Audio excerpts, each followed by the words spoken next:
दोस्तों हम बात करेंगे जिनकी टाइपिंग स्पीड 35-40 है हिंदी में भी और इंग्लिश में 40+ है, वो लोग भी टाइपिंग में फेल क्यों हो जा रहे हैं। ऐसे कई लड़कों से मैंने बात की है जिनकी टाइपिंग स्पीड तो बहुत अच्छी है पर उनकी टाइपिंग नहीं निकली है।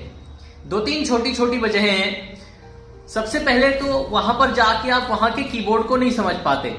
आपके सामने स्क्रीन दी गई होती है, आपको लगभग 5 मिनट का समय मिलता है टाइपिंग स्टार्ट होने से पहले, लेकिन आपको पता नहीं होता है कि प्रैक्टिस करने के लिए भी वहां स्क्रीन दी गई है। तो जब आपसे वहां पर बिठाया जाए, आपसे बोला जाए कि अभी ओपन करने में थोड़ा समय है, ठीक है, स्क्रीन पर ओपन लिखा होगा, तो इस ओपन करने के समय के बीच आप कंट्रोल इंटर ऐसी कीज को छोड़ के बाकी कीज के कीबोर्ड पे प्रेस करेंगे तो स्क्रीन पे कोई फर्क नहीं पड़ेगा, आप कीबोर्ड चेक कर सकते हैं। इसके बाद ध्यान से सुनो, आपको ओपन करने के लिए कहा जाएगा। ओपन करने की विंडो जब आएगी तो वहां पर होगा कि आपका ऊपर रोल नंबर पड़ेगा, डेट ऑफ बर्थ पड़ेगी, नीचे पिन पड़ेगा। तो वो पिन आपको 5 मिनट तक नहीं बताएंगे, ठीक है। वो 5 मिनट तक ओपन करने के बाद आपको पिन नहीं बताएंगे, बोलेंगे अपना डेट ऑफ बर्थ भर लो और अपना रोल नंबर भर लो। आप जहां date of birth, roll number भरते हैं, पिन भरते हैं, उसके नीचे ग्रीन कलर की छोटी सी स्क्रीन दी गई है आपकी प्रैक्टिस के लिए।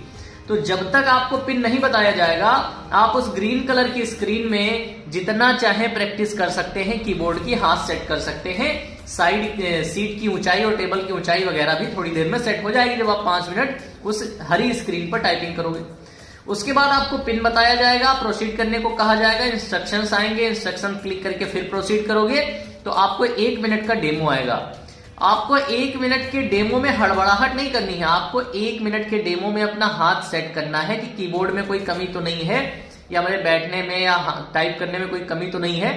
1 मिनट का डेमो मिलेगा, उसके बाद आपकी टाइपिंग स्टार्ट होगी।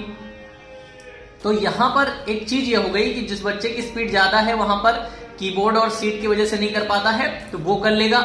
इसके अलावा दूसरी जो समस्या आ रही है, दूसरी समस्या ये है कि बच्चे के हाथ पैर कांपने लग रहे हैं।